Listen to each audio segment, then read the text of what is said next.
जय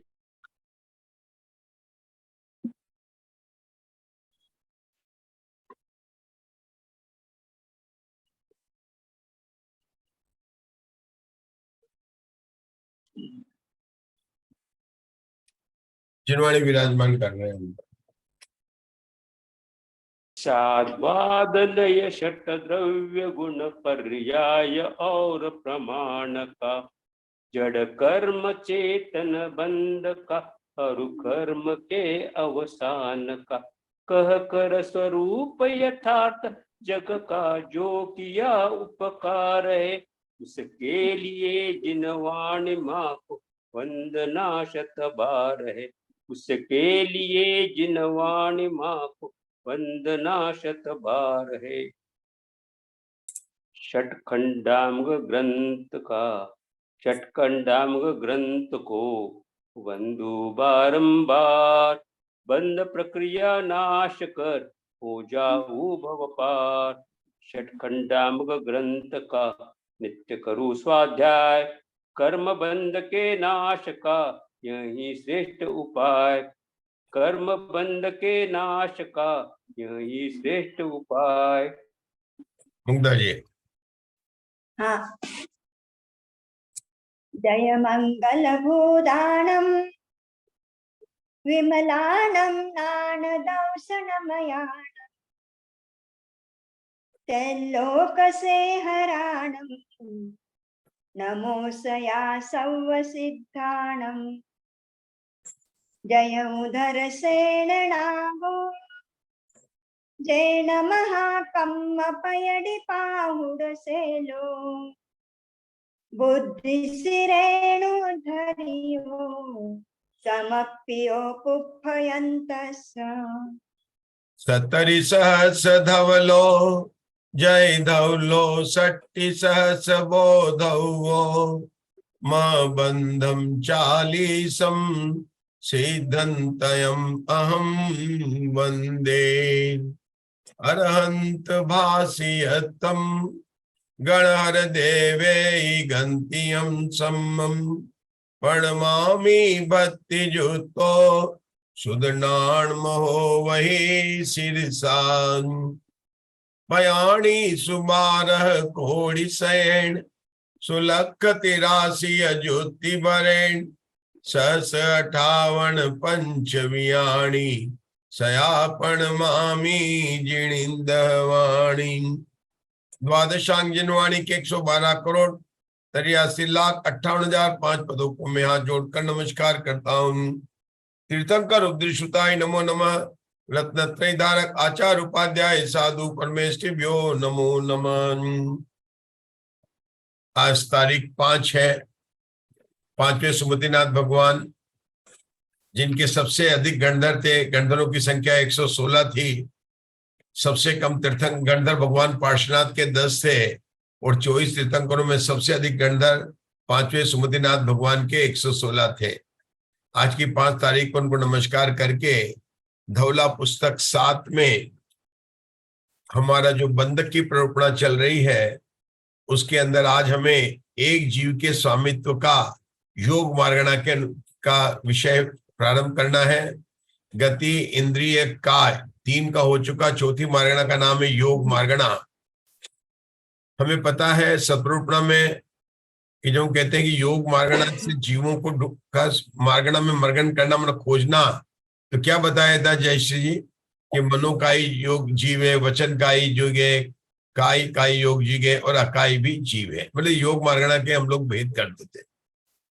सामान्य से योग के भेद करते हैं, मन योग, वचन योग और काय योग। लेकिन यहाँ पर जो योगों से रहित है ऐसे जीव, वो भी जीव है, इसलिए उनको भी मार्गणा के अंदर गिनाएंगे।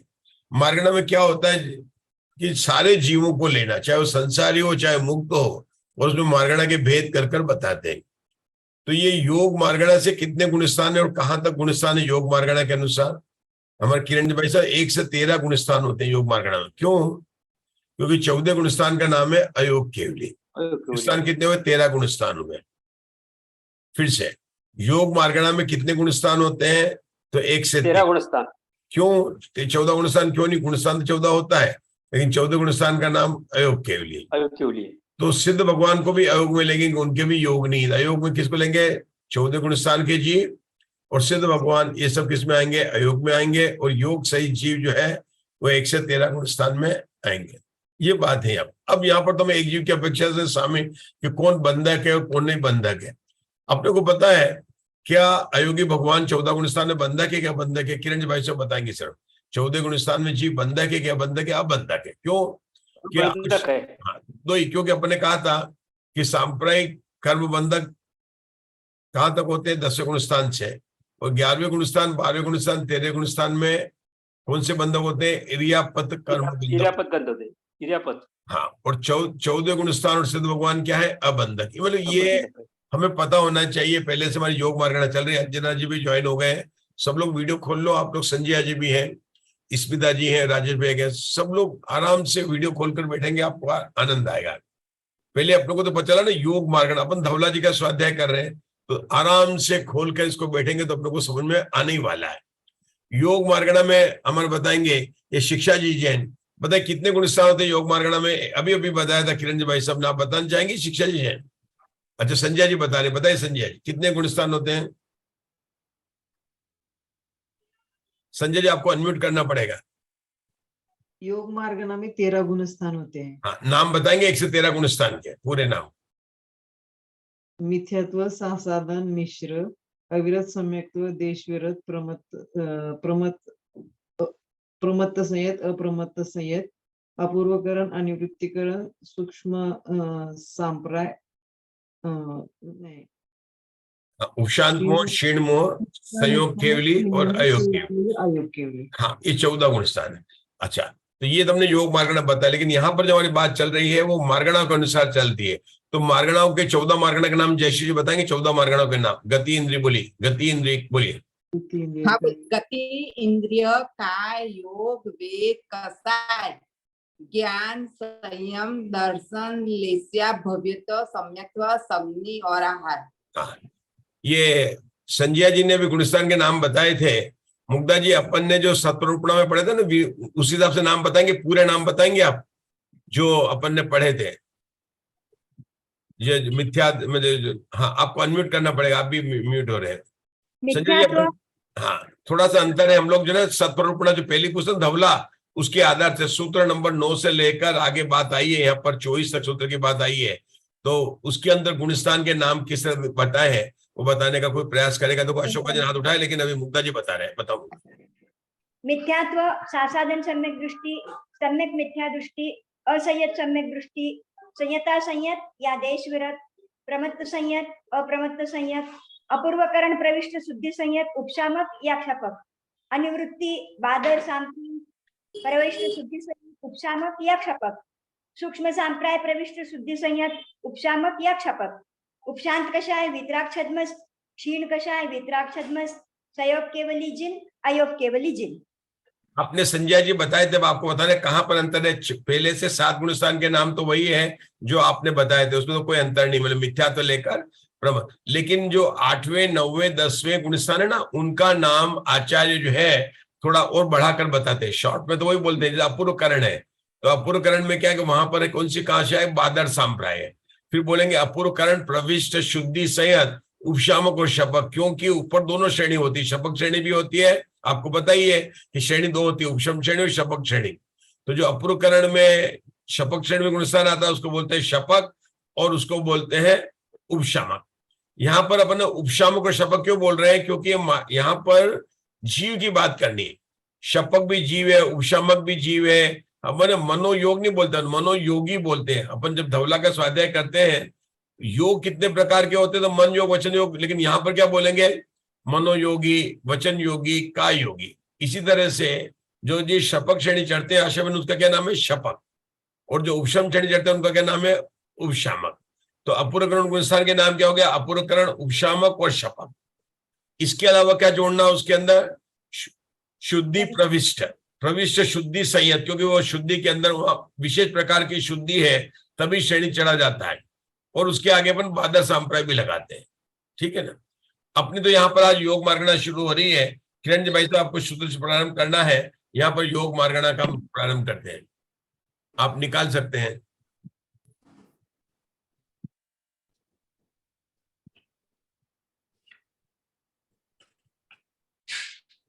बोलिए। हाँ, बोलता हूँ। गाथा नंबर अपने है योग मार्गना शुरू करना है आज अपने को। ये सूत्र नंबर 32 था, पेज नंबर 74, धवला पुस्तक 7, पेज नंबर 74, योग Yes. मार्गना है। और इसमें एक जीव की अपेक्षा से अपन स्वामित्व देख रहे हैं। हाँ, ओके। ओम नमः जोगाणु सिद्धेभ्य, ओम नमः सिद्धेभ्य, ओम नमः सिद्धेभ्य। जोगाणुवादेन मन जोगी वचि जोगी काय जोगी नाम कंधम भवति। योगानुवादेन मन जोगी वचि जोगी काय जोगी नाम कदम भवति। अब आपका क्या होगा, यहाँ पर अर्थ नहीं छपा है, प्रिंटिंग नहीं हुआ है। इस नहीं हुआ। सूत्र नंबर 32 का पूरा जो है अर्थ छपना रुक गया है। तो आपको अपने पुस्तक में ये अर्थ लिखना है। क्या लिखना है? योग मार्गणा के अनुवाद से जीव मनोयोगी, वचन योगी और काय योगी किस प्रकार से होता है, ये पूरा का पूरा 32 नंबर का आप लोगों को अपनी पुस्तक में पेंसिल से लिखना है। ये छपने में छूट गया है, ध्यान दीजिए। मूल पुस्तक 74 पृष्ठ पर जो अपन ने अभी किरण जी भाई साहब ने सूत्र नंबर 32 की वाचना की, उसका हिंदी में यहाँ पर अर्थ छूट गया और सीधी शंका मिल रही है। ये शंका ने क्या योग, ये तो इसके ऊपर यहाँ पर आपको लिखना है सूत्र नंबर 32 डालकर उसका हिंदी में अनुवाद पूरा लिखना है। क्या लिखना है? योग मार्गणा के अनुवाद से जीव मनोयोगी, वचन योगी और काय योगी किस प्रकार से होता है, ये पूरा आपको लिखना पड़ेगा। योग मार्गणा के अनुवाद से जीव मनोयोगी, वचन योगी और काय योगी किस कारण से होता है।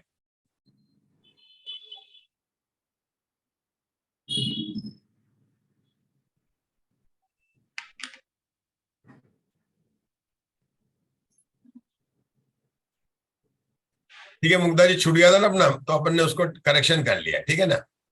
शंका पढ़ू। हाँ, शंका पढ़ना है अपने को। अब लोग देखो शंका। शंका अपन एक ध्यान रख रहे हैं, अपन बहुत धीरे स्वाध्याय कर रहे हैं।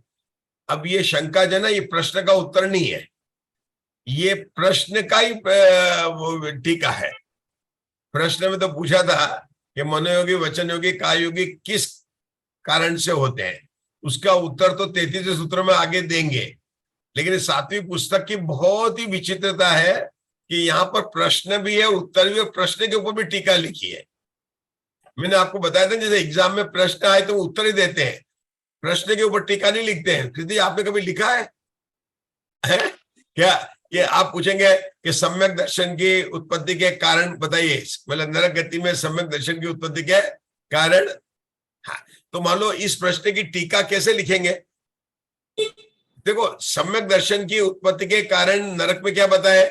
जाति स्वरण से, वेदना से, तीसरे नरक तक कोई अपना पूर्व भाव का देव जाकर संबोधन कर ले, ये सब कारण बताएं। तो ये कारण तो उत्तर में देंगे, लेकिन जिस शैली से अपन इस पुस्तक को पढ़ रहे हैं, 7वीं पुस्तक को, हमने कहा नरक में सम्यक दर्शन की उत्पत्ति किस कारण से होती है, तो इस प्रश्न पर टीका कीजिए।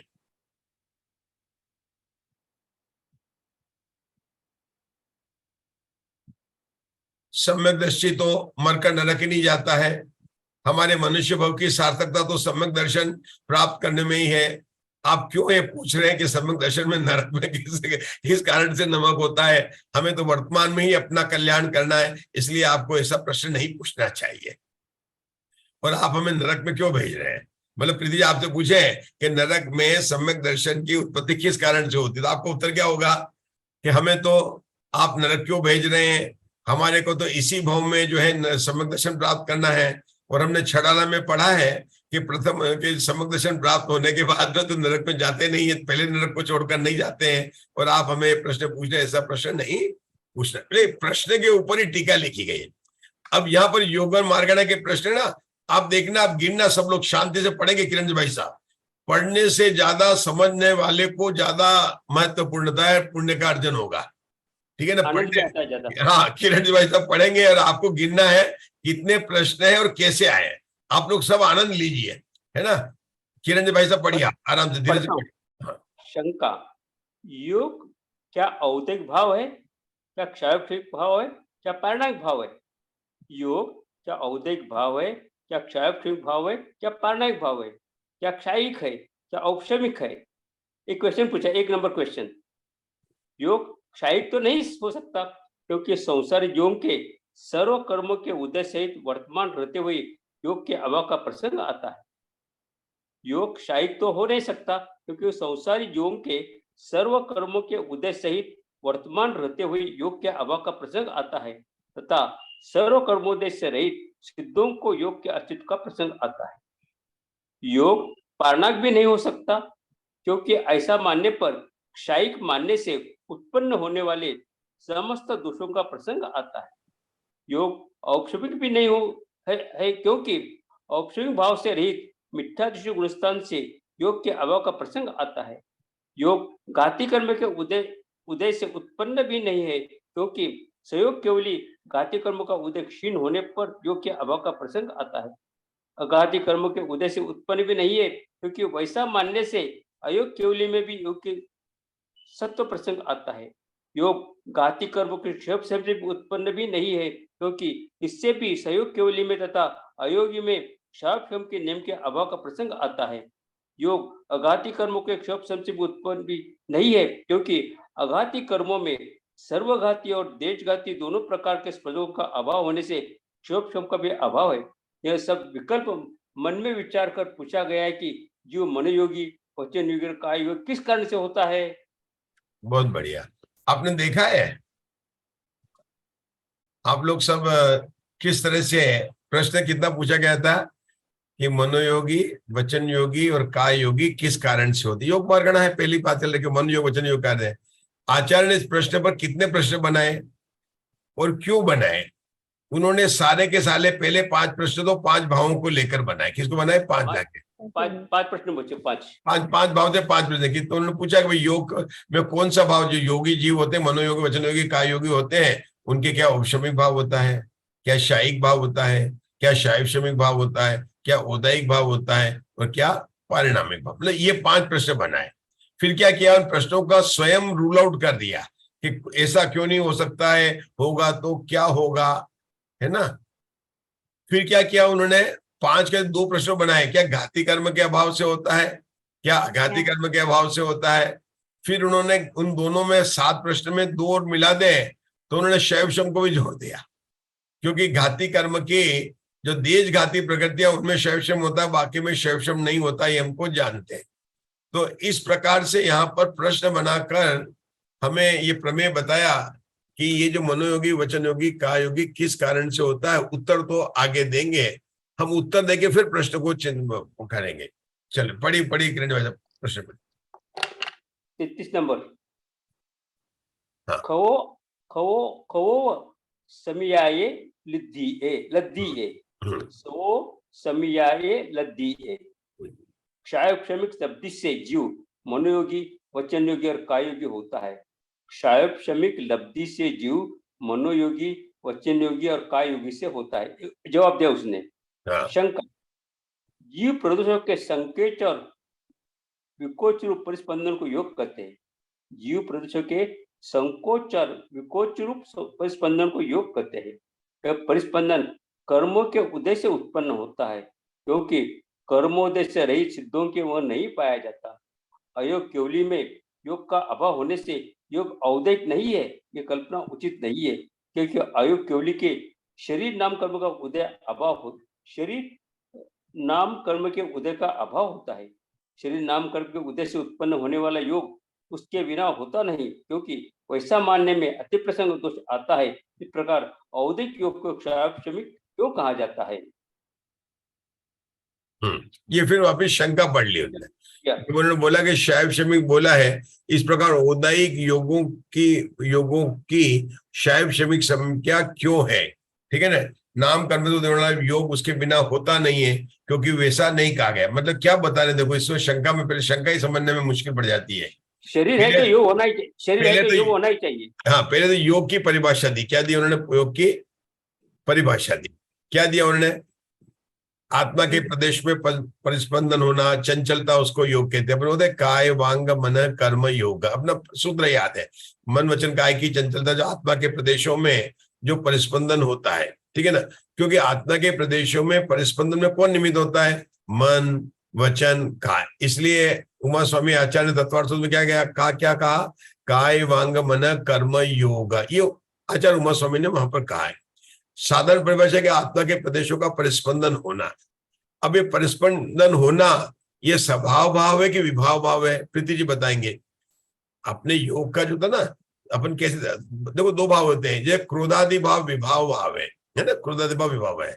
अब अपन क्या पूछ रहे हैं? योगों का परिस्पंदन होना स्वभाव भाव है कि विभाव भाव है? आप उषा जी केकरा बता सकते हैं, आप लोग अच्छा स्वाध्याय है सबका, मधु जी जी बता सकते, सब बता सकते हैं। विभाव भाव है। विभाव भाव, क्यों विभाव भाव है? क्योंकि स्थिर नहीं रहता जी हमेशा। आपका उत्तर में कर्म के निमित्त से होता है। कर्म के निमित्त। हाँ, और बताइए बताइए। पर के अवलंबन सिद्ध भगवान को नहीं होता है। देखो सीधा उत्तर है, सिद्ध भगवान के नहीं होता है। और सिद्ध भगवान के जो होता है वो सुशुद्ध भाव होते हैं, है ना। अगर सिद्ध भगवान के योगों का कंपन होता तो वो स्वभाव होता, क्योंकि सिद्ध भगवान के जो होता है वो सब स्वभाव है, और जो सिद्ध भगवान के नहीं होता है वो सारे विभाव है। ये मतलब एकदम, ये कैसी परिभाषा है? ये परिभाषा ऐसी है, किसे कहते हैं? जिससे मोबाइल का फोटो खींचा जाए वे सब पुद्गल होते हैं, ये परिभाषा है। अब आज के माने की परिभाषा है नहीं है कि पुद्गल किसे कहते हैं, कि मम्मी जिससे पुद्गल का, मम्मी मोबाइल से जिसका फोटो खींचा जाए वो सब पुद्गल होते हैं, सही परिभाषा है। लेकिन ऐसा जरूरी नहीं कि सभी पुद्गलों का खींचा जाए, बड़े स्कंद का खींचा जाता है। तो यहाँ पर क्या कहते हैं? योग जो है विभाव भाव है कि स्वभाव भाव है? कि सिद्ध भगवान के नहीं होता है, इसका मतलब विभाव भाव ही। और सिद्ध भगवान के क्या 14 गुण स्थान में भी योग का नहीं होता है, इसलिए योग को, तो योग गुण का परिस्पंदन होना ये विभाव भाव है। ये क्या है? विभाव भाव है। योग गुण का पूर्ण निर्मल भाव का प्रकट होता है, 14 गुण स्थान में प्रकट हो जाता है। मतलब कई विभाव भाव की पूर्णता चौथे गुण स्थान के बाद में क्रमशः शुरू हो जाती है। योग गुण का स्वभाव परिणमन कौन से गुण स्थान से शुरू होता है प्रीति जी?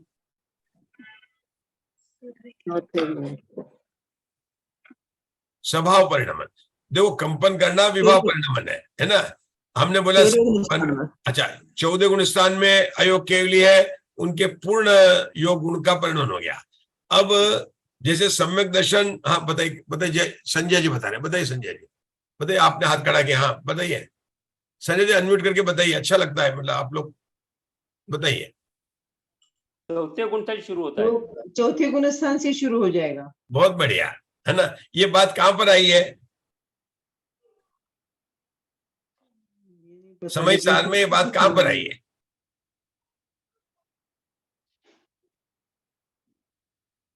आश्रव अधिकार में। कहां पर आई है? आश्रव अधिकार में।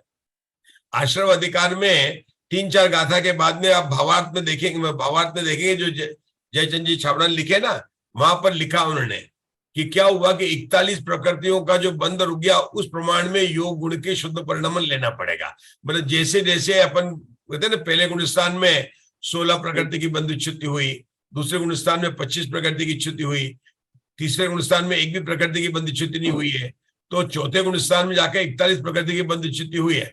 तो उस प्रमाण में अभी पूर्ण योग का गुण नहीं हुआ, अभी भी है, विभाव परिणमन है, लेकिन दशा कैसी? शुद्ध शुद्ध। साधक दशा चौथे गुण स्थान से लेकर 12वें गुण स्थान तक शुद्ध शुद्ध है, वह तो अन्य गुणों की अपेक्षा से, लेकिन योग गुण की अपेक्षा से 13वें गुण स्थान तक शुद्ध शुद्ध दशा कहेंगे अपन, क्योंकि वहां पर प्रकट हो रहा है और नहीं हो रहा है। जैसे 13वें गुण स्थान में 63 प्रकृतियों के अभाव में शुद्ध शुद्ध अवस्था है, क्योंकि 63 प्रकृतियों का है वहां पर, वहां योग का कंपन है ना। मतलब जितनी प्रकृतियों की बंध विच्युति हो गई, नहीं 13वें गुण स्थान में 101 प्रकृति, सॉरी मैंने बंध विच्युति की बात कर रहा हूँ, नाश करना, क्षमा करना, 63 प्रकृतियों का तो नाश करके उन्होंने केवल ज्ञान को प्रकट किया।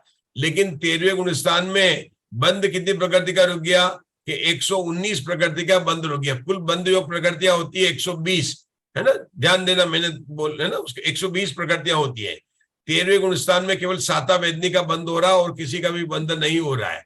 तो 13वें गुण स्थान में भगवान के योग कितना हो गया, 119 प्रकृति के अभाव में उतना शुद्ध परिणमन हो गया। केवल साता वेदनी का ही बंद हो रहा है। ये बात समझ आती है ना, 13वें गुण स्थान में किसका बंद हो रहा है, साता वेदनी का ही बंद हो रहा है।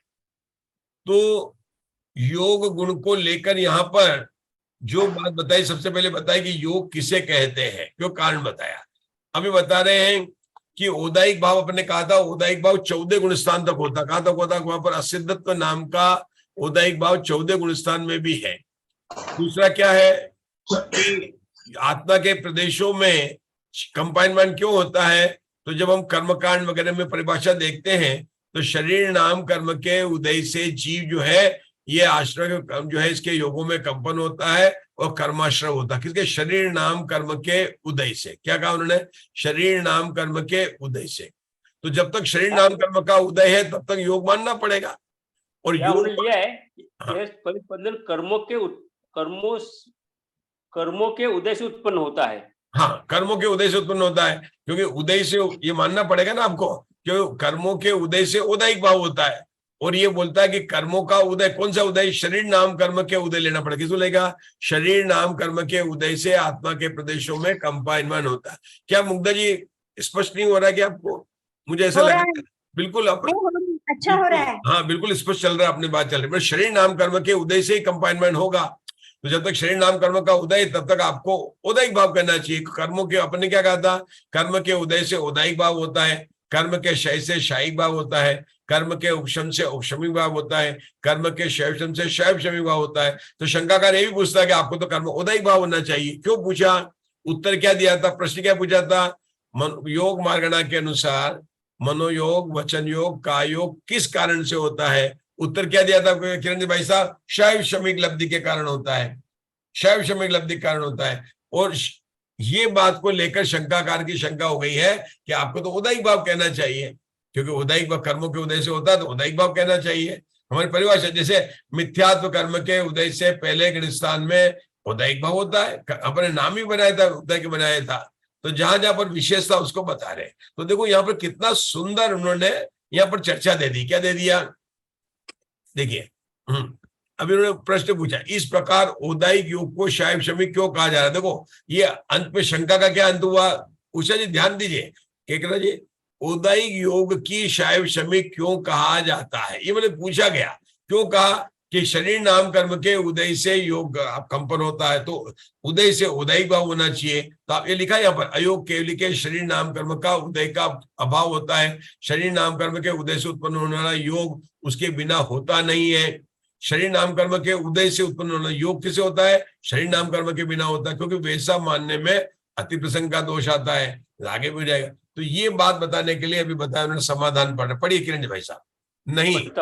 नहीं, क्योंकि शरीर नाम कर्म के उदय से शरीर बनने के योग्य बहुत से पुद्गलों के संचय को प्राप्त होने पर वीरांतराय कर्म के सर्वघाती स्पर्धों के उदय भाव से 19 स्पर्धों के सत्तोपशम से तथा देशगति स्पर्धों के उदय से उत्पन्न होने के कारण क्षायोक्षमिक कहलाने वाला जो वीर्य बढ़ता है, उस वीर्य को पाकर जीव प्रदेशों को संकोच विकोच बढ़ता है, इसलिए योग क्षायोक्षमिक कहा गया है।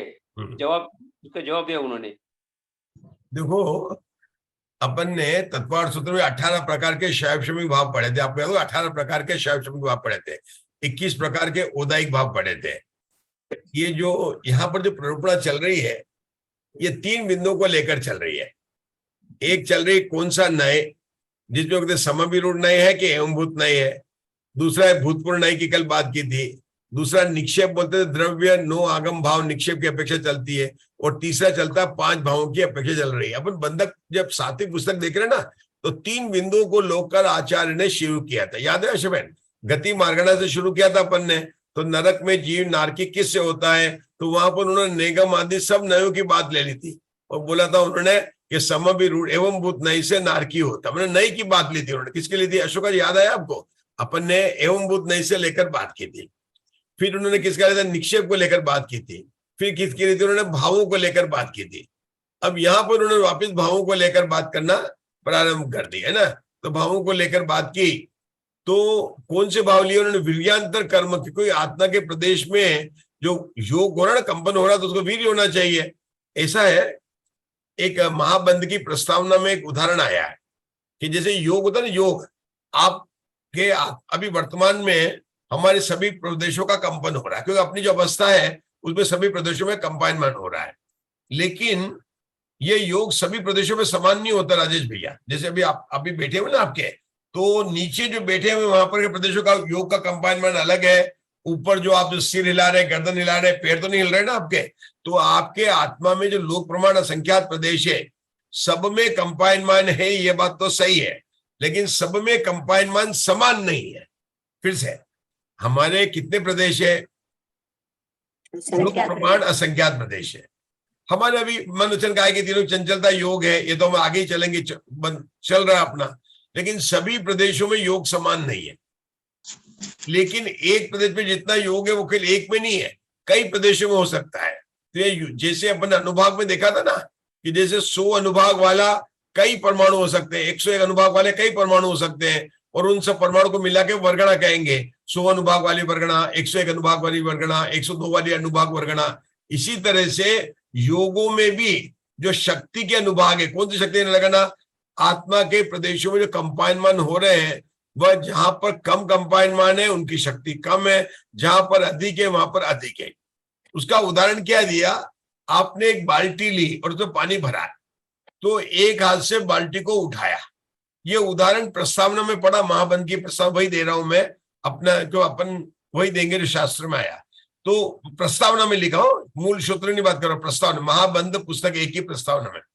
तो अपन ने उसको उठाया, तो जिधर से उठाया वहां के योगों में कंपाइनमेंट ज्यादा है और जो दूसरा हाथ है ना उसमें कम है। मतलब जरीर मतलब इस प्रकार से हर एक प्रदेशों में योग तो है, लेकिन सब प्रदेशों में योग समान नहीं है ना। मान लीजिए कि योग कितना है, उसकी योग की शक्ति को नापे तो 100 डिग्री का योग है, तो 100 डिग्री का योग एक प्रदेश में नहीं होगा, हो सकता है 4000 प्रदेश में हो, फिर 101 का होगा तो वो और भी होगा। इस प्रकार से बढ़कर वहां भी जो है जैसे वर्ग वर्गणा स्पर्धक रचना होती है, योगों में भी वर्गणा की रचना होती है। ठीक है, वो विषय तो जब आएगा वर्गणा वगैरह में तब अपन करेंगे। यहाँ तो सिर्फ इतनी बात बताना है कि योगों का जो है सब में बराबर नहीं होता, इतना ही मुझे बताना था। तो क्या बता दें, शरीर नाम कर्म के उदय से शरीर के योग्य बहुत से पुद्गलों को संचय को प्राप्त होने पर भी वीर्यांतर कर्म के सर्वघाती, मतलब इन्होंने वीर्यांतर कर्म लिया। और वीर्यांतर कर्म देशघाती प्रकृति है कि सर्वघाती प्रकृति है? देशघाती है। देशघाती है, बहुत सही बताया, क्योंकि अपने होता दान लाभ भोग उपभोग और वीर्य सारी की सारी देशघाती प्रकृति है।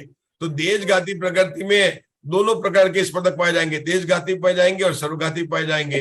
तो यहाँ पर वीर्यांतर कर्म को लेकर दान लाभ को वीर्यांतर कर्म, अंतराय कर्म का जो वीर्यांतर भेद है उसमें जो देशघाती और सर्वघाती प्रकृतियां हैं उसमें क्या कहते हैं, वो निमित्त बन गया किसमें, आत्मा के प्रदेशों में चंचल होना।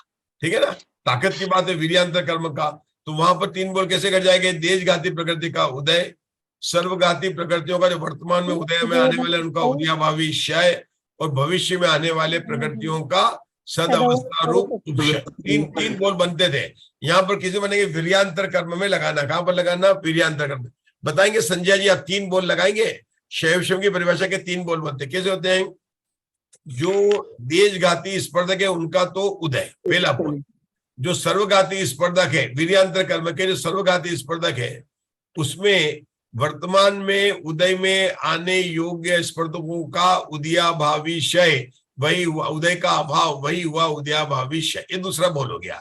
तीसरा बोल क्या है कि जो भविष्य में उदय में आने वाले अंतराय को वीरांतराय, हाँ बिल्कुल सही बोल रहे हैं आप, मतलब भविष्य में बिल्कुल सही बोल रहे हैं मंजुला जी। भविष्य में उदय में जो आने वाले जो है स्पर्धक उनका सद अवस्था रूप उपशम। 3 बोल कौन बोलना चाहेगा, आशा बोलना चाहेंगे 3 बोल? अपनी बहुत बार चर्चा हो गई, अपन बोलेंगे तो याद होगा। वर्तमान में उदय में आने वाले सर्वघाती स्पर्धकों का उदयाभावी क्षय, और भविष्य में उदय आने वाले सर्वघाती स्पर्धकों का सदवस्था उपशम, और वर्तमान में उदय में आने वाले देशघाती स्पर्धकों का उदय। तीसरा ठीक नहीं, पहले 2 ठीक है। और आपने पहले 2 नंबर बोला, 3 नंबर बोला, बाद में 1 नंबर फिर से बोलना। आपने 3 बोले ना, पहला 2 नंबर बोला, फिर 3 नंबर बोला। मुझे बोलना पहला नंबर का बोल क्या है। देशघाती स्पर्धकों का उदयाभावी क्षय। हाँ, देशघाती स्पर्धक सही है। फिर से बोले, पहला बोल कौन सा है? देशघाती स्पर्धकों का उदय, उदयाभावी क्षय। उदयभावी क्षय नहीं, उदय, उदय। अरे क्या कर रहे हैं? देशघाती स्पर्धकों का उदय, फिर उदय, हाँ उदय। वर्तमान में उदय में आने वाले, भविष्य में उदय में आने वाले, कंफ्यूज हो गई। हाँ, कंफ्यूज क्यों हो रहे हैं पता है? पहले दो प्रकार के स्पर्धक है। एक स्पर्धक का नाम है देशघाती स्पर्धक, दूसरे का नाम है सर्वघाती स्पर्धक। लिख लिया आप लोगों ने? देशघाती स्पर्धक और सर्वघाती। प्रकृति कौन सी है? देशघाती प्रकृति है। प्रकृति का नाम क्या? देशघाती प्रकृति। उसमें दो प्रकार के स्पर्धक पाए जाते हैं। एक का नाम है देशघाती स्पर्धक, दूसरे का नाम है सर्वघाती स्पर्धक। अब इसके अपन शैवशम की परिभाषा बता रहे राजेश भैया, कैसे बनाएंगे? देशघाती स्पर्धकों का उदय बोल नंबर 1 हो गया। अब चलेंगे सर्वघाती स्पर्धक है। सर्वघाती स्पर्धक के दो बोल बनेंगे, 2 नंबर का और 3 नंबर का। 2 नंबर का बनेगा सर्वघाती स्पर्धक जो वर्तमान में उदय में आ रहे हैं, उनके उदय का अभाव वही हुआ उदयाभावी क्षय। उदय का अभाव वही हुआ उदयाभावी क्षय। ये टोडरमल जी साहब ने लिखा ना, कैसी परिभाषा बोल रहा हूं मैं? उदय का अभाव वही हुआ उदयाभावी क्षय। ये जीव कांड में लिखा उन्होंने, तो जहां पर टोडरमल जी की परिभाषा है उदयाभावी क्षय, ये उसमें आएगा, कर्मकांड में आएगा, जहां देशघाती प्रकृति है ना, वहां पर आएगा। अच्छा, तीसरा बोल क्या है? सर्वघाती स्पर्धक जो भविष्य में उत्पन्न में आने वाले हैं, उनका सदअवस्था रूप उपशम, इसको कहते हैं। यहाँ पर वीर्यांतर कर्म में घटा रहे हैं, ठीक है ना? चलिए, हाँ आगे पढ़ते हैं। बड़े किरण भाई साहब तो उन्होंने प्रश्न बताया। हाँ, समाधान नहीं, क्योंकि शरीर नाम कर्म के उदय से शरीर बनने योग्य बहुत से गुणों के संचय को प्राप्त होने पर वीर्यांतराय कर्म के सर्वघाती स्पर्धकों के उदयाभाव से वो 19 स्पर्धकों के सतोपक्षेप से तथा देशघाती स्पर्धकों के उदय से उत्पन्न होने के कारण क्षायक में कहलाने वाला जो वीर्य यानी बल बढ़ता है, उस वीर्य को पाकर जीव प्रदेशों को संकोच विकोच बढ़ता है, जो योग क्षायक में कहा गया है। देखो यहाँ क्षायक की वजह बिल्कुल वही दी है।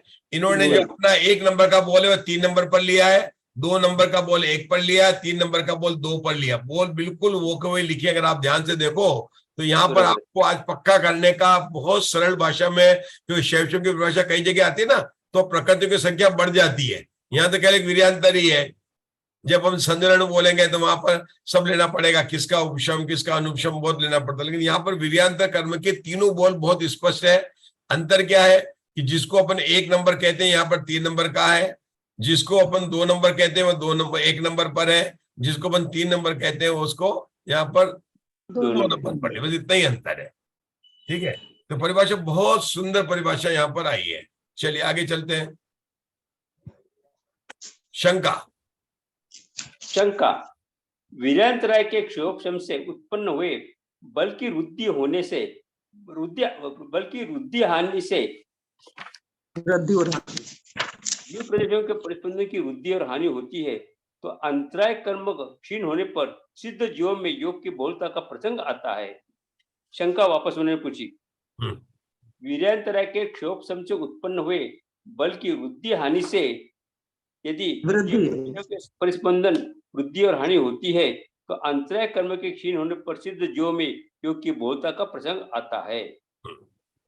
समाधान नहीं, क्योंकि क्षायोक्षमिक बल से क्षायिक बल भिन्न देखा जाता है और क्षायोक्षमिक बल की वृद्धि हानि से वृद्धि हानि को प्राप्त होने वाला जीव प्रदेश का परिस्पंदन क्षायिक बल से वृद्धि हानि को नहीं प्राप्त होता, क्योंकि इससे तो अति प्रसंग दोष आता है।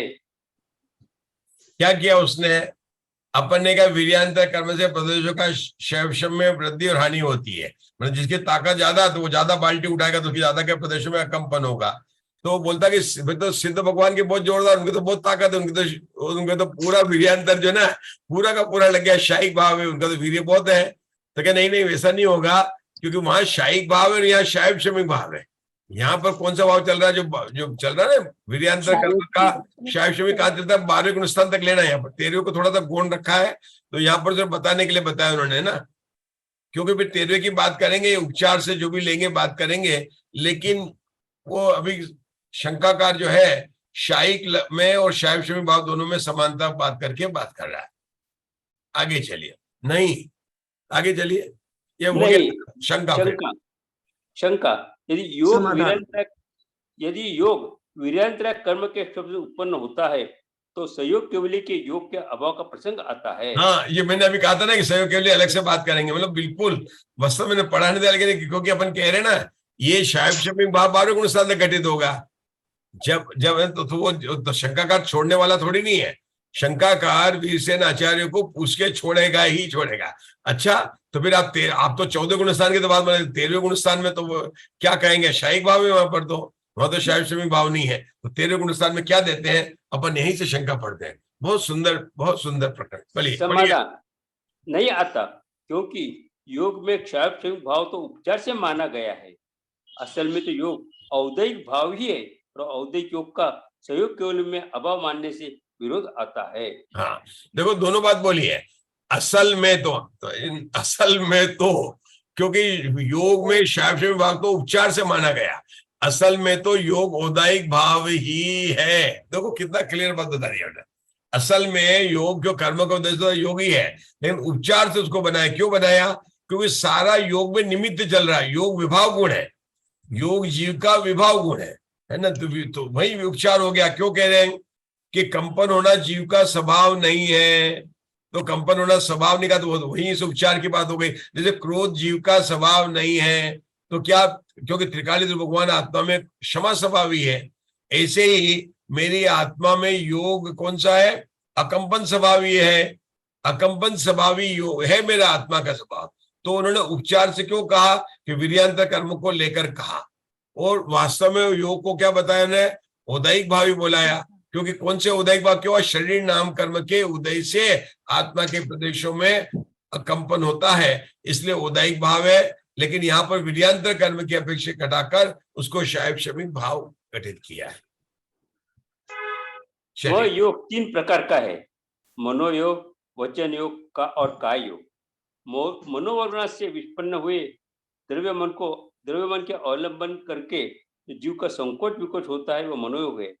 मनोवर्गणा से निष्पन्न हुए द्रव्य मन को अवलंबन करके जीव का संकोच विकोच होता है, वो मनोयोग है। भाषा वर्णना संबंधी पुद्गल स्कंदों के अवलंबन करके जो जीव प्रजों का संकोच विकोच होता है, वो वचन योग है। और जो चतुर्विध शरीर को अवलंबन करके जीव प्रदेशों का संकोच विकोच होता है, वह काय योग है। ये राजेश में चतुर्विध शरीर कौन से हो गए? मतलब शरीर तो 5 होते हैं ना, कौन से होते हैं? औदारिक, वैक्रिक, आहार, तेजस और कार्बन। तो 4 कौन से लिए उन्होंने?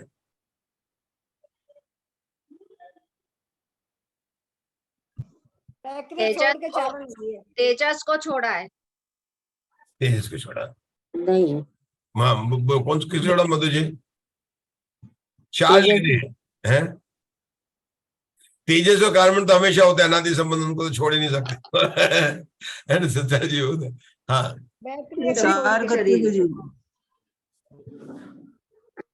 यहाँ पर वो नहीं है, यहाँ पर शरीर की बात चल रही है। संबंधी जीवों की बात।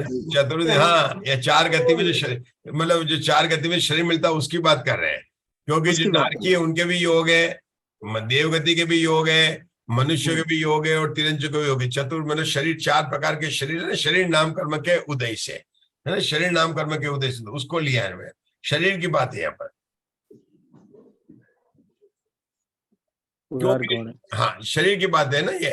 उन्होंने काय योग की बात करनी है, काय शरीर नाम करके, चतुर्विध शरीर की अवलंबन करके। चतुर्विध मतलब क्या? नारकी का शरीर, देव का शरीर और मनुष्य तिरंज का शरीर अवलंबन करके जीव प्रदेशों का संकोच विकोच होता है, वह काय योग है। अच्छा, भाषा वर्गणा को बोला है, मनोवर्गणा बोला, ये कौन सी वर्गणा है? कहाँ पर नाम आते हैं इसके? भाषा वर्गणा, मनोवर्गणा, कहाँ पर आते हैं नाम? ये 23 वर्गणाओं में से ये 5 वर्गणा है। 23 है। कौन सा नंबर है भाषा वर्गणा का? कौन सा नंबर है? एक 5वीं है, एक 5वीं, 7वीं, 9वीं, 7वीं, 11वीं और 13वीं। बहुत बढ़िया, ये मैंने ऐसे याद करा था, आप लोग याद हो गए, बड़ी प्रसन्नता होती है। मतलब नहीं तो कभी याद नहीं होता। 5वीं, 7वीं, 9वीं, 11वीं और 13वीं। 5वीं वर्गणा आहार वर्गणा। कौन सी वर्गणा? आहार वर्गणा। मतलब वो तीनों प्रकार के शरीर, औदारिक, वैक्रिक और आहार शरीर बनती है, 5वें नंबर है, ठीक है ना। उसके बाद में तेजस है, उसके बाद में भाषा है, उसके बाद में मनो, उसके बाद में कार्बन वर्गणा है। क्या फिर से ध्यान रखना, पहली कौन सी है? आहार। आरक, 5वें नंबर की। 7वें नंबर की तेजस। तेजस के बाद में कौन सी आएगी? भाषा, है भाषा आएगी। भाषा, फिर मनोवर्गणा और फिर कार्बन वर्गणा। ये इस तरह से है। तो 11वां, तो ये यहाँ पर कौन सी हो गई? तो मतलब 5वीं, 7वीं और 9वीं वर्गणा की बात चल रही है। कौन चल रही है? 7वीं मनोवर्गणा 11वें नंबर की। मनोवर्गणा 11वें नंबर की है। 13वें नंबर की क्या है? काय, कार्बन वर्गणा।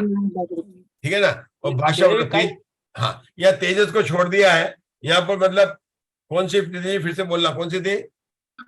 5वां, 5, 7, 9, 11 और 13। तो 5 आहार को छोड़ा, वर्गणा, 7 को भाषा, छोड़ा, हाँ। 9, 11 की बात चल रही है। किसी 9वीं हाँ। नंबर की और 11 नंबर की वर्गणा, 23 वर्गणा की बात में से ये चल रही है। खैर, आप लोगों को याद है, बड़े अच्छा लगा, क्योंकि इस तरह याद रखेंगे, नहीं तो याद नहीं रहता। 5, 7, 9, 11 और 13। बहुत अच्छा। बहुत आया ये प्रकरण। हाँ, ये कई बार आया और अपन ने याद भी किया इसको। अच्छा किया। आगे बढ़ते हैं। शंका। शंका, यानी 4 में तेजस को छोड़ना है। हाँ, मतलब आप देखिए, तेजस को ही छोड़ना पड़ेगा। मतलब मैंने जो जैसे याद है ना, 5, 7, 9, 11, 13। आप देख योग रहे, के- चौथी योग के पुस्तक। प्रकरण में तेजस को नहीं लेते। नहीं, नहीं, तेजस तो आएगी नहीं आएगी यहाँ पर। मतलब अपन ने यहाँ पर जो बात हुई ना, यहाँ पर कौन सी बात चल रही? मनोवर्गणा की और भाषा वर्गणा की बात है। मन वचन काय लेना है, तो मनोवर्गणा कौन से नंबर की है और भाषा वर्गणा कौन से नंबर की है। तो हमने नंबर बताने के लिए तेजस का कोई प्रकरण नहीं है, सिर्फ नंबर याद करने के लिए। 5 नंबर की जो है आहार वर्गणा है, 7 नंबर की तेजस वर्गणा है, 9 नंबर की जो है वो आपकी रहेगी भाषा वर्गणा, 11 नंबर की वर्गणा है मनोवर्गणा और 13 नंबर की कार्बन वर्गणा है। हाँ, अगर ये वहां देख लो, 14वीं पुस्तक में लिखा हुआ है। 14वीं पुस्तक में मिल जाएगी, आप चेक कर लेना। 14वीं पुस्तक में चेक कर लेना और कल बताना मुझे, ठीक है ना। 14वीं पुस्तक में है ये सब। चलो आगे चलिए। शंका, 2 या 3 योग एक साथ क्यों नहीं होते? 2 या 3 योग एक साथ क्यों नहीं होते? समाधान, नहीं, क्योंकि उनके एक साथ उत्ति का एक साथ निषेध वृत्ति है। का निषेध है। हाँ, क्योंकि उनके एक साथ उत्ति का निषेध है। हाँ, मतलब ये कहते हैं मन योग, वचन योग, काय योग पलटते रहते हैं। बहुत छोटा काल है इनका। योग का काल बहुत छोटा है, कषाय के काल से भी छोटा है। मतलब मनोयोग, वचन योग, काय का योग परिवर्तन होता रहता है। अपन ने ये पढ़ा है, 5वीं पुस्तक कहीं पर आया था। मनोयोग, वचन योग, काय योग का काल बहुत छोटा है। काल पर कालानुगम में ही पढ़ा था अपन ने। काल का योग का काल है, तीनों एक साथ नहीं होंगे। मन, वचन और काय इस प्रकार से होगा। ठीक है। और ये भी देखा था कि व्याघात होगा, व्याघात होगा। हमारे मुग्धा जी को याद है, व्याघात होगा तो मनोयोग का व्याघात होकर काय में आएगा, वचन योग का व्याघात होगा तो भी काय में आएगा। मतलब व्याघात होकर भी काय योग में आता था। अपन ने पढ़ा कालानुगम में, ठीक है ना। तो यहाँ तो यहाँ बता रहे हैं कि तीनों योग एक साथ नहीं होते हैं। व्याघात यानी क्या? व्याघात यानी उसका नष्ट होना, व्याघात में टूट जाना, अच्छा, उसका ब्रेक हो जाना, व्याघात करना। अभी पहले शंका, अनेक योगों की एक साथ उत्ति पाई जाती है। कैसे बताऊं? मैं बताऊं कैसे बताया था मैंने उस समय, उदाहरण दे, वो याद आ गया मुझे। आप मन में कुछ विचार कर रहे हैं, इतने मोबाइल की फोन घंटी बज गई या आपकी बाइक की घंटी बज गई, तो आपने काम वाली बाई आई, तो जो सोच रहे थे और फिर बोले क्या कर रहे थे, ये विचार भूल जाएगा। वो काम वाली बाई को देखकर आपको इतनी प्रसन्नता हो गई कि उससे बातें करने लग गए। थोड़ी देर के बाद में मतलब जो है आपको ऐसा लगा क्या भूल गए थे, मनोयोग में तो व्याज्ञात हो गया। जो सोच रहे थे बात बिल्कुल भी याद। ये उदाहरण के लिए बताया था किस प्रकार से व्याज्ञात होता है। हमारे जयश्री श्राप को अगर बाई आ जाएगी काम की तो इतनी खुशी हो जाएगी, जितनी अपनी बहन आएगी उससे ज्यादा खुशी हो जाती है। क्यों नहीं तो खुद बर्तन साफ करने पड़ेंगे। नहीं, सही है कि गलत है? बिल्कुल सही बिल्कुल है। सही है। जो नहीं आते तो बस है ना। एक बार बहन आ जाए तो उतनी खुशी नहीं होती है जितनी भाई आती है उतनी खुशी होती है। हमारे, है ना, ये हमारे इनको देखो, मुकेश भाई, तो ग्राहक आ गया तो उतनी खुशी होगी जितने घर से कोई आ जाए उससे खुशी नहीं होगी। ग्राहक आ गया है, कमाई होगी। तो मन में कुछ विचार कर रहे थे, ग्राहक को देखा तो सारा विचार जो है भूल जाते हैं। तो इसी को मैंने व्याघात को समझने के लिए बताया था। ऐसा कोई उदाहरण आया नहीं समझने के लिए कि वो टूट जाता और अंत योग में चला, वचन योग में। क्यों कि ग्राहक को देखा, मुकेश भाई साहब कुछ सोच रहे थे और मुकेश भाई साहब दुकान, आइए आइए भाई साहब, आइए आइए, ये वचन योग हो गया। मतलब वचन बोलने लगे ना, आइए सब आइए, है ना। ये वचन, इसको कहते हैं व्याख्या। चलो आगे चलो। शंका, मनोयोग शास्त्र में कैसे है? समाधान, बतलाता है यथा वीर्यांतराय कर्म के सर्वघाती स्पर्धकों के सत्वोपशम से व देशघाती स्पर्धकों के उदय से, 9 इंद्रियावरण कर्म के सर्वघाती स्पर्धकों के उदय क्षय से, 19 स्पर्धकों के सत्वोपशम से तथा देशघाती स्पर्धकों के उदय से मन पर्याप्ति से पर्याप्त हुए जीव के मनोयोग उत्पन्न होता है, इसलिए उसे तो समाधान शायद रहेगा कहते चलेगा। हैं। हाँ, ये समाधान अभी के वाला मनोयोग शायद शमिक कैसे है? शंकाकार के प्रश्न क्या, मनोयोग को आप शायद शमिक कैसे कह रहे हो? क्यों कि मनोयोग तो कोई आपने बोला था देशघाती प्रकृतियों में जो होता है, आपने शैवशंकर की वजह किसमें घटती है? देशघाती प्रकृति में घटती है, वह मनोयोग की तो बात नहीं आई थी। लेकिन यहाँ वीर्यांतर को लिया है और मनोयोग को क्या बोला उन्होंने? नो इंद्रिय बोला। क्या बोला उनको? नो इंद्रिय बोलते हैं, मतलब इंद्रिय नहीं है। इस तरह से उन्होंने परिभाषा को गठित किया है। यहाँ पर देखो फिर से बोलते, नो इंद्रियावरण कर्म के। नो इंद्रियावरण किसको कहा? मन को कहा है। चक्षु और चक्षु 4 स्पर्श रसना ग्रहण चक्षु 5 इंद्रिया हो गई, और छठे किसको? मन को क्या होता है ना? मति ज्ञान कैसे होता है? इंद्रिय और मन की सहायता से मति ज्ञान होता है, अपन ने पढ़ा है। तद इंद्रिया इंद्रिय निमित्तम, तत्वार सूत्र में आया ना सूत्र, इंद्रिय और मन की सहायता से मति ज्ञान होता है। तो मति जो मन है उसको क्या कहा? नो इंद्रियावरण कर्म किया। उसके भी कर्म के सर्वघाती स्पर्धकों के उदय से, क्षय से, उन्हीं के स्पर्धकों सत्वशम से और देशघाती स्पर्धकों के उदय से मन पर्याप्ति को से पर्याप्त हुए जीव के मनोयोग उत्पन्न होता है। देखो जब तक मनोपर्याप्ति नहीं होगी तब तक मनोयोग नहीं होगा, इसलिए उन्होंने कहा मन पर्याप्ति जिसकी पूर्ण हो गई है उसके ही मनोयोग होगा। जैसे असंगी जीव है, असंगी जीव है ना, तो उनके वचन योग तो है लेकिन मनोयोग नहीं होगा, क्योंकि संगी जीवों के मनोयोग होता है। तो मन पर्याप्ति से प्राप्त हुए जीव के ही मनोयोग हुआ। वो कैसे घटित किया उन्होंने? वो 3 बोल बैठाकर उन्होंने घटित किया। ठीक है, आप लोगों को समझ में आ रहा है कि नहीं आ रहा है? आ रहा है, आ रहा है ना? आ हाँ, रहा है, अच्छी चलिए। तरह आ रहा है। हाँ, बहुत बढ़िया, बहुत अच्छा। मतलब चलिए आगे बढ़ते हैं। और किसी को पढ़ने का पढ़ने तो सर। अच्छा, मैंने कहा कोई थक जाएगा। चलिए नहीं, मैं तैयार हूँ। नहीं, ना लगे मैं खाली पढ़ रहा, ऐसा ना लगे किसी को। नहीं, हमारे मधु जी है ना, तैयार करेंगे। मधु जी पढ़िए। मनोयोग छायोपशमिक कैसे है? समाधान बतलाते हैं। यतः वीर्य राय कर्म के सर्वघाती स्पर्धकों के सत्योपशम व देशघाती स्पर्धकों के उदय से, 9 इंद्रियावरण कर्म के सर्वघाती स्पर्धकों के उदय क्षय से, उन्हीं स्पर्धकों के सत्वोपशम से तथा देशघाती स्पर्धकों के उदय से मन पर्याप्ति से पर्याप्त हुए जीव के मनोयोग उत्पन्न होता है, इसलिए उसे छायोपशमिक भाव कहते हैं। छायोपशमिक भाव की परिभाषा दी। उसी प्रकार वीर्यांतराय कर्म के सर्वघाती स्पर्धकों के सत्वोपशम से व देशघाती स्पर्धकों के उदय से, जीव इंद्रियावरण कर्म के सर्वघाती स्पर्धकों के उदय क्षय से व उन्हीं के सत्वोपशम से तथा देशघाती स्पर्धकों के उदय से भाषा पर्याप्ति से पर्याप्त हुए स्वयं नाम कर्मोदय सहित जीव के वचन योग पाया जाता है, इसलिए वचन योग भी छायोपशमिक है। वीर्यांतराय कर्म के सर्वघाती स्पर्धकों के सत्वोपशम से व देशघाती स्पर्धकों के उदय से काय योग पाया जाता है, इसलिए काय योग भी छायोपशमिक है। देखो दोनों की उन्होंने परिभाषा कटाई, पहले मनोयोग की कटाई थी, अब दूसरी बार उसी प्रकार वीर्यांतर के सर्वघाती, मतलब अपन यहाँ पेज पर नंबर आ रहे हैं, अपने कौन सा पेज पर है? पेज नंबर 77 के नीचे का पढ़ रहे हैं, वचन योग वाला पढ़ रहे हैं। उसी प्रकार वीर्यांतर वचन योग में उन्होंने किसको लिया? देखो जीवेंद्रियावरण को लिया। मनोयोग में किसको लिया था? 9 इंद्रियावरण का मन को कहा था, क्योंकि रसना इंद्रिय ना वचन योग में, मतलब अपने कहा 2 इंद्रिय से वचन योग हो जाता है, एक इंद्रिय के वचन योग नहीं। वचन योग कहां शुरू होता है? 2 इंद्रिय के। तो वचन योग की परिभाषा करने के लिए शैवशम भाव के कैसे घटित किया कि वीर्यांतर कर्म के सर्वघाती का, देशघाती का तथा जीवा इंद्रिय मतलब रसना इंद्रिय कर्म के सर्वघाती स्पर्धकों उदय के क्षय से, उन्हीं के सत्वोशम से और देशघाती स्पर्धकों के उदय से भाषा पर्याप्ति को प्राप्त हुई। मतलब ये कब होगा? भाषा पर्याप्ति इसके मिल गई है, उसके जो है ये बनेगा, शैवशमिक भाव बनेगा।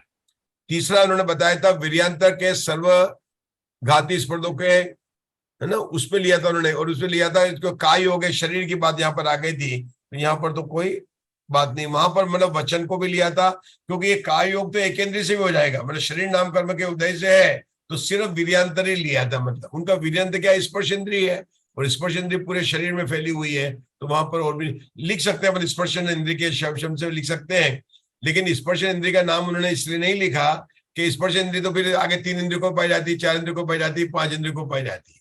ध्यान दीजिए क्या बोल रहा हूं मैं, कि जब भाषा की बात की तो उन्होंने रसना इंद्रिय को बात किया, क्योंकि वचन योग 2 इंद्रिय से शुरू होता है। जब उन्होंने मन की बात की तो उन्होंने पंचेंद्रिय संज्ञा को लेना था, तो 9 इंद्रिय वर्ण कर्म लेकर वहां पर उसकी बात को की, लेकिन जब यह काय की बात की है तो सीधी बात कर दी, वीर्यांतर कर्म के बात उन्होंने कर ली।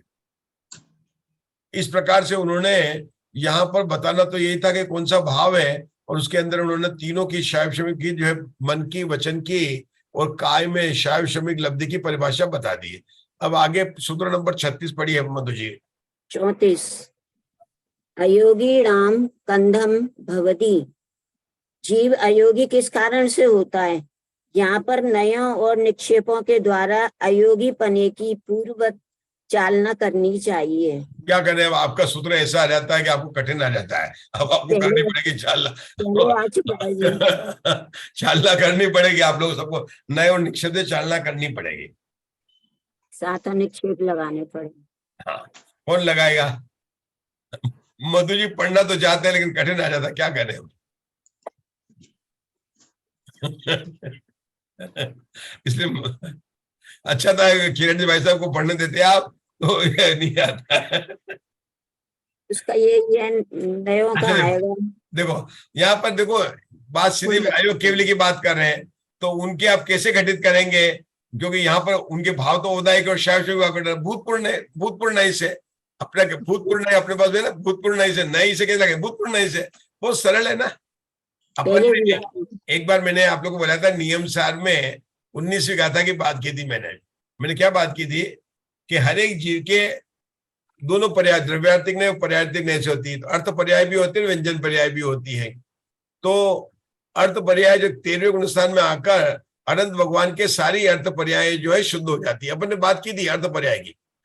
व्यंजन पर्याय जो है सिद्ध भगवान की बोला था, व्यंजन पर्याय है ही नहीं है, सिद्ध भगवान के व्यंजन पर्याय है ही नहीं, क्यों प्रदेश मतलब शरीर है ही नहीं है, तो कैसे बोलेंगे आकार काला।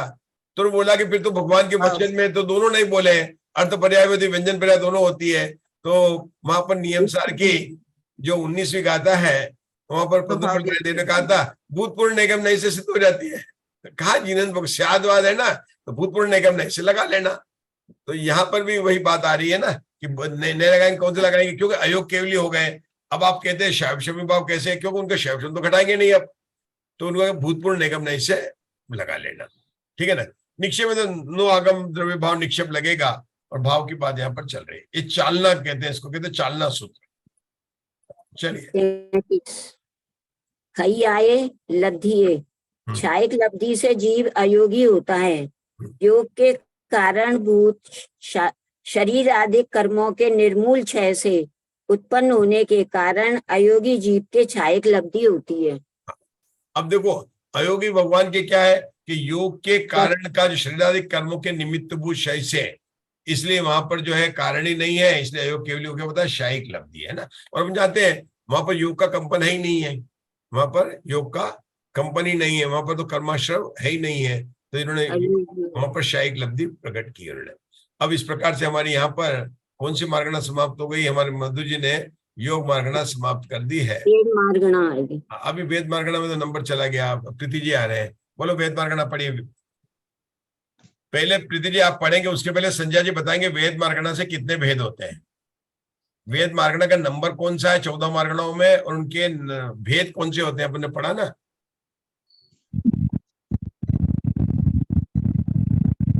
पांचवें नंबर देखो हाँ देखो गति इंद्रिय काय योग वेद, 5वें नंबर की मार्गणा का नाम है वेद मार्गणा।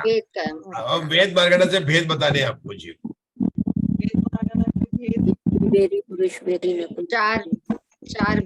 चार भेद, बहुत बढ़िया, क्यों 3 नहीं होंगे 4 लेंगे कि आप उसको बोले, कैसे बोलेंगे, स्त्री वेदी जीव है, नपुंसक वेदी जीव है, पुरुष वेदी जीव है, और अपगत वेदी भी जीव है, ठीक है। कुसुम जी अपगत वेदी कहाँ से होते हैं?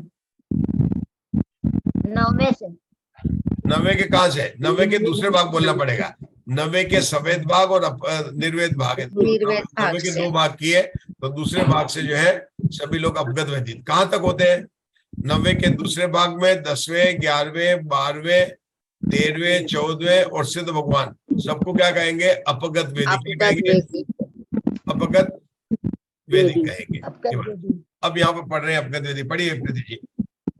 हाँ, वेद 36वां सूत्र है। वेदाणु आदेन इत्थि वेदो पुरिस वेदो नमुसय वेदो नाम कथम भवति, यहाँ 3 ही लिए हैं। वेद वार्गणानुसार जीव स्त्री वेद, पुरुष वेद और नपुंसक वेद किस कारण से होता है?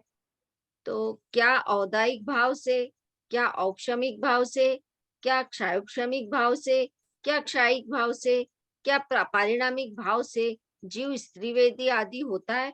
ऐसा मन में विचार कर स्त्री वेदी आदि किस कारण से होता है, यह प्रश्न किया गया है। इस प्रकार के संशय का विनाश करने के लिए आचार्य आगे का सूत्र कहते हैं। देखो, इसको देखकर मुझे पार्श्वनाथ भगवान के पुराण की बात याद आती है। आपने देखा ना, पार्श्वनाथ भगवान के पुराण की बात क्या याद आती है कि आपको पता है ना, कमट उपसर्ग कर रहा था, है ना, और धर्मेंद्र पद्मावती जो मतलब खासकर धर्मेंद्र जो है उनके उपसर्ग का निवारण करने के लिए वहां पर आए थे। लेकिन होता क्या है कि न तो कमट माना था और न धर्मेंद्र जो है भगवान पार्श्वनाथ के उपसर्ग पर निवारण करने में सफल हुआ था। ये था कि जैसे जैसे कमट उपसर्ग बढ़ाता जाता था वैसे वैसे धर्मेंद्र जो है फण को ऊपर करता रहता था और पार्श्वनाथ को ऊपर करता था। वो पानी बरसाता था, वो पत्थर फेंकता था, ऊपर करता करता रहता। और अचानक क्या हुआ कि उपसर्ग बंद हो गया और भगवान को केवल ज्ञान हो गया। थोड़ी देर में वहां पर देवता आ गए। तो वहां महापुराण में लिखा, क्या धर्मेंद्र क्या ये कहते क्या कमट डर गया इसलिए उपसर्ग बंद हो गया? क्या धर्मेंद्र ने कमट भगवान के उपसर्ग करने में बचा लिया कि धर्मेंद्र के कारण जो है जीत गया? मतलब कमट डर गया या धर्मेंद्र जीत गया? ये क्या कारण से जो उपसर्ग हुआ कि कोई आश्चर्य हुआ कि क्या 4 घातिया कर्म के नष्ट होने से उपसर्ग दूर हो गया? मतलब इस प्रकार से वहां पर भी 8-9 प्रश्न बनाए कि किसके कारण है। और वहां पर अंत में उत्तर क्या दिया मालूम है?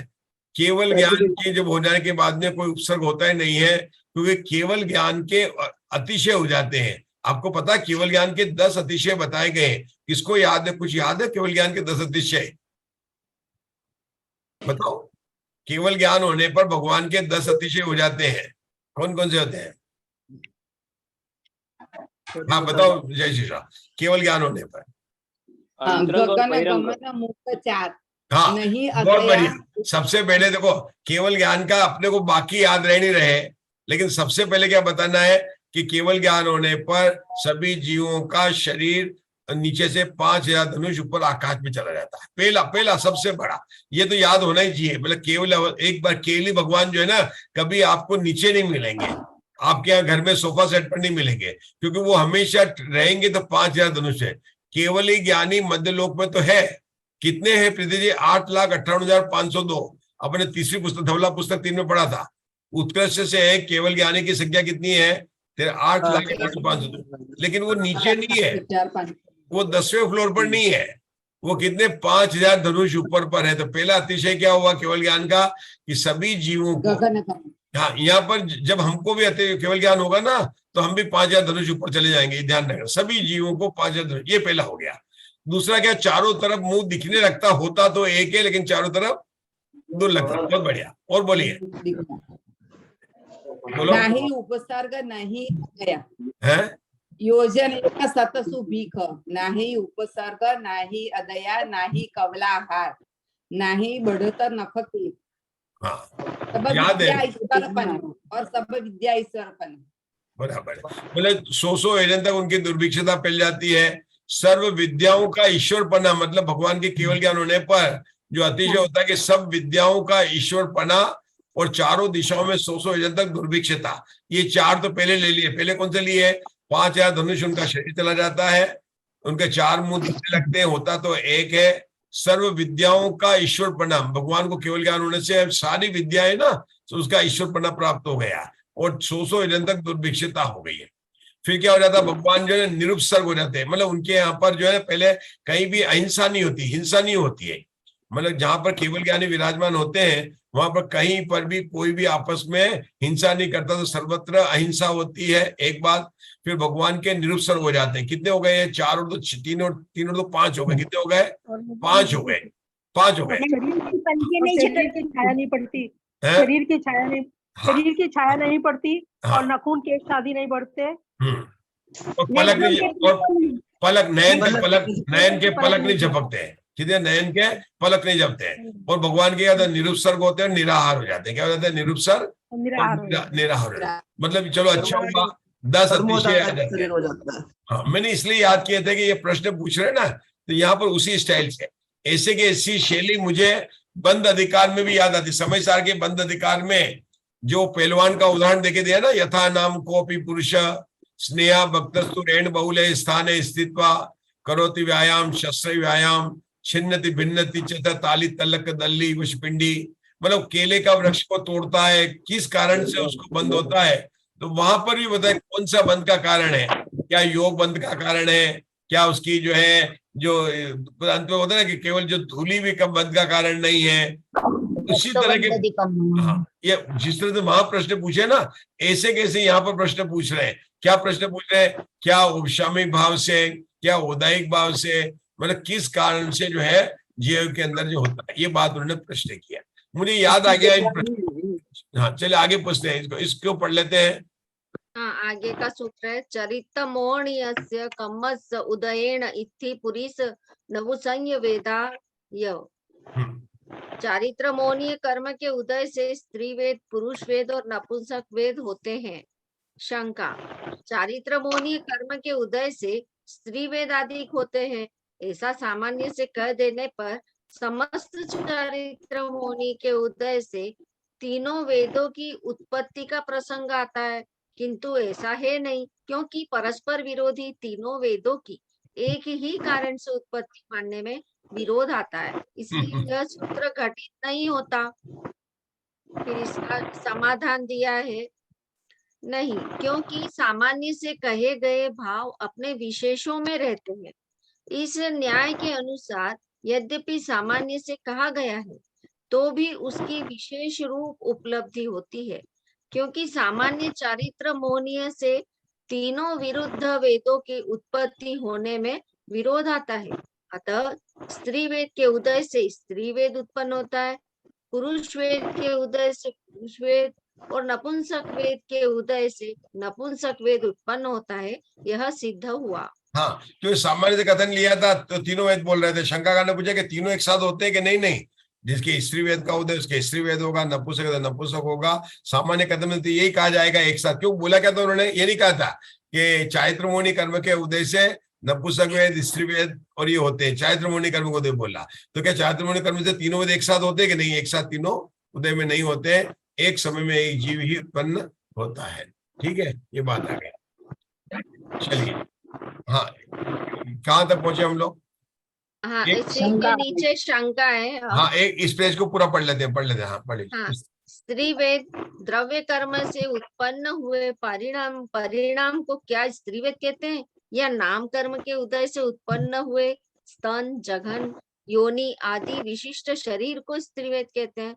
शरीर को तो यहाँ स्त्री वेद नहीं मान सकते, क्योंकि वैसा मानने पर चारित्र मोह के उदय से वेदों की उत्पत्ति का प्ररूपण करने वाले इस सूत्र से विरोध आता है, और शरीर सहित जीवों के अवगत वेद पने के अभाव का भी प्रसंग आता है।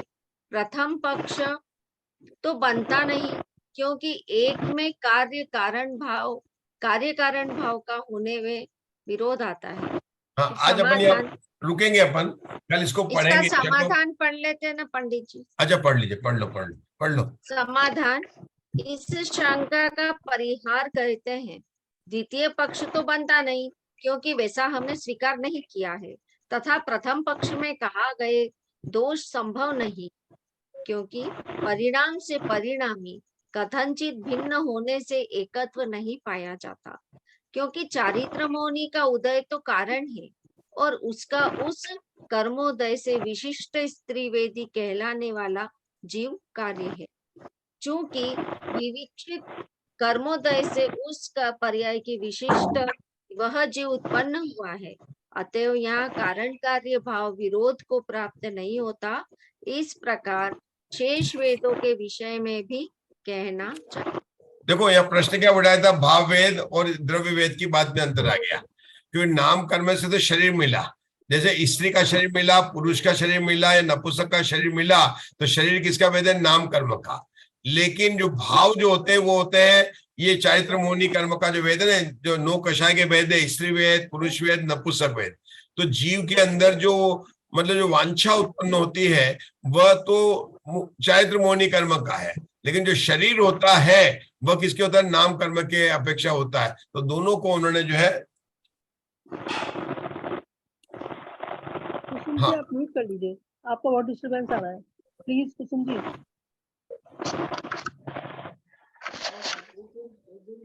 तो अंतर आप समझे, भाव वेद में और द्रव्य वेद में बात उन्होंने अंतर को पूछा था कि शरीर और भाव दोनों अलग अलग है। शरीर से तो मिला, क्योंकि अपन ने देखा ना कि पुरुष वेदी जीव भी हो और भाव वेद से वो स्त्री वेद हो सकता है, नपुंसक वेद हो सकता है, ये हो सकता है, अपन श्रेणी तक चढ़ सकते हैं। तो भाव वेद जो होगा वो उसमें जो है चारित्र मोहिनी कर्म की अपेक्षा को लेना पड़ेगा। अब इसकी शंका को, दूसरी शंका को अपन कल पढ़ेंगे, अभी अपन रुकते हैं। जिनवाणी सुनते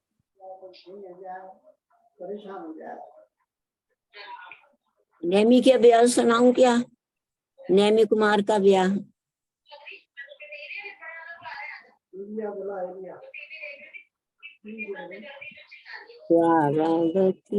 नेमी कुमार का ब्याह सुनाऊं?